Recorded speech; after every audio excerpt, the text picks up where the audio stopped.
अहंकार करने पर इंसान की प्रतिष्ठा, वंश, वैभव तीनों ही चले जाते हैं। विश्वास ना हो तो रावण, कौरव और कंस का अंत देख लो। श्री कृष्ण कहते हैं, जैसे प्राणी अपने पुराने कपड़े उतार कर फेंक देता है, नए को धारण करता है, उसी प्रकार यह आत्मा पुराने शरीर से त्याग करके नया शरीर प्राप्त करती है। कुदरत के फैसले पर कभी शक मत करना। अगर सजा मिल रही है तो गुनाह भी हुआ होगा। जब हम स्वयं जीवन के शिल्पकार हैं तो चलो हम अपनी मुश्किलों को हराते हैं, जीवन में मुस्कुराते हैं। जब आप प्रभु से जुड़ जाओगे तो आपकी परीक्षा प्रारंभ हो जाएगी।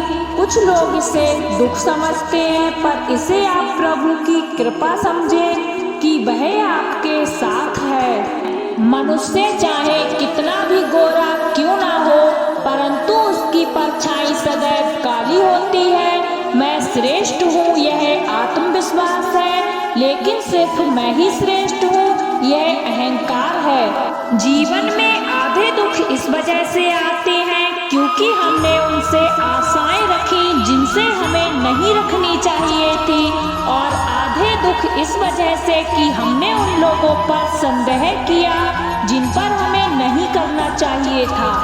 मैंने पूछा, कैसे करूं तेरी पूजा? भगवान बोले, तू खुद मुस्कुरा और औरों को भी मुस्कुराने की वजह दे, बस हो गई मेरी पूजा। जो दूसरों की तकलीफों को समझते हैं, जिनमें दया है, दिल से अच्छे हैं, उन्हें दोबारा जन्म लेना नहीं पड़ता।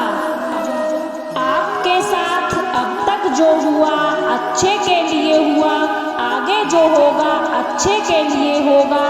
जो हो रहा है वो भी अच्छे के लिए हो रहा है, इसलिए हमेशा वर्तमान में जियो, भविष्य की चिंता मत करो।